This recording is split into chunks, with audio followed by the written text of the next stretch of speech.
बात पूछती हूँ। और ये बात कई बार आप पे आरोप लगे हैं कि आपका जो मॉडल है चुनाव जीतने का वो ये है कि फ्री बिजली, फ्री पानी। You are somebody who understands numbers. आप इंडियन रेवेन्यू सर्विस में रहे हैं, नंबर्स आपको पता है, टैक्स कलेक्शन कैसे होती है, टैक्स की रिक्वायरमेंट किन चीज़ों के लिए होती है। क्या ये फ्री के जो पॉपुलिस्ट बांटने की इलेक्शंस के दौरान जो ये एक आदत सी पॉलिटिकल पार्टीज में बन गई है, क्या ये लॉन्ग टर्म सस्टेनेबल है? क्या ये गुड पॉलिटिक्स है? बहुत अच्छी पॉलिटिक्स है, सबको करनी चाहिए। मैं आपको बताता हूँ क्यों। इसकी इकोनॉमिक्स भी समझाता हूँ आपको और इसकी पॉलिटिक्स भी समझाता हूँ आपको। सबसे पहली बेसिक बात, इन सारे मंत्रियों को और इन सारे एमएलएज को बिजली फ्री मिलती है। इनको जब बिजली फ्री मिलती है तो उसको फ्री भी नहीं बोलते। और जब जनता को, इनको 4-4 हजार यूनिट बिजली फ्री मिलती है महीने की, और मैं जनता को 200 यूनिट फ्री बिजली देता हूं, तो इनको सबको तकलीफ होती है। क्यों? अगर इन मंत्रियों को जो फैसिलिटी मिलती है मैं अपनी जनता को देना चाहता हूं, तो इनको क्यों तकलीफ होती है? इन सारे मंत्रियों को और एमएलएज और एमपीज का सारा इलाज का खर्चा फ्री है। कोई बीमार हो जाए इनके घर का सारा फ्री है। तो अगर मैंने अपने दिल्ली के लोगों का इलाज फ्री कर दिया तो इनको क्यों तकलीफ होती है? जो जो चीजें इन मंत्रियों को और इन संतरियों को मिलती है मैं अपने लोगों को देना चाहता हूं, नंबर 1। दूसरी चीज, अगर मैं, एक समय था जब मैंने सुना था कि राजनीति के अंदर एक समय था जब फ्री बांटते थे, और फ्री बांटने का पैसा कहां से आता था? सरकार लोन लेती थी और लोन लेके उस पैसे से फ्री बांटते थे। That is not good economics. अगर मैं, आपके पास जो पैसा है उस पैसे से, उसमें आपके टैक्स नहीं बढ़ा रहा, टैक्स उतना ही है, मैं घाटे में नहीं। आज दिल्ली सरकार पूरे देश में अकेली सरकार है जो फायदे में चल रही है, घाटे में नहीं चल रही।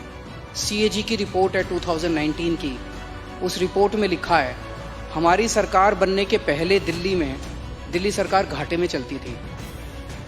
हमारी सरकार बनने से तब से लेके आज तक दिल्ली सरकार अकेली सरकार है पूरे देश के अंदर जो फायदे में चल रही है। मैं सरकार फायदे में चला रहा हूँ, मैं कोई नया टैक्स नहीं लगा रहा, मैं कोई लोन नहीं ले रहा।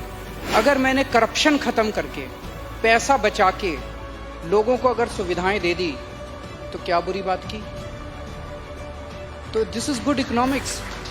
और तीसरी चीज, पर ये मिरेकल होता कैसे? मैं एक छोटा सा एग्जांपल देता हूं। जैसे ये फ्री दवाइयों वाला कैसे सिलसिला चालू हुआ, ये बड़ा इंटरेस्टिंग है। हमने एक फ्लाईओवर बनवाया, उस फ्लाईओवर की 325 करोड़ रुपए की एस्टिमेटेड कॉस्ट थी, वो शायद 200-250 करोड़ रुपए में बन गया, तो 125-150 करोड़ रुपए उसमें बच गए। कैबिनेट मीटिंग चल रही थी, हम लोग डिस्कस कर रहे थे, तो पता चला कि ये 125-150 करोड़ रुपए बच गए। हम ये डिस्कस कर रहे थे इस पैसे को कहाँ इस्तेमाल करें। तो मैंने कहा अगर हम सबका इलाज फ्री करना चाहें तो कितना खर्चा आएगा? So after 2-3 days they got back to me, they said 300-350 crore. So मैंने कहा ठीक है, इतना तो हम फ्लाईओवर बनाने में ही बचा लेंगे, इतना का पैसा। तो अगर मैंने फ्लाईओवर बचा के लोगों का इलाज फ्री कर दिया तो क्या बुराई है? मैंने सुना था कि एक मुख्यमंत्री हैं शायद गुजरात के, उन्होंने अपने लिए एक जहाज खरीदा 190 करोड़ रुपए का। मैंने लिए अपने जहाज नहीं खरीदा, मैंने दिल्ली की सारी अपनी माँ बहनों का डीटीसी बसों में किराया मुफ्त कर दिया, 150 करोड़ का खर्चा आया। बताओ क्या बुराई है?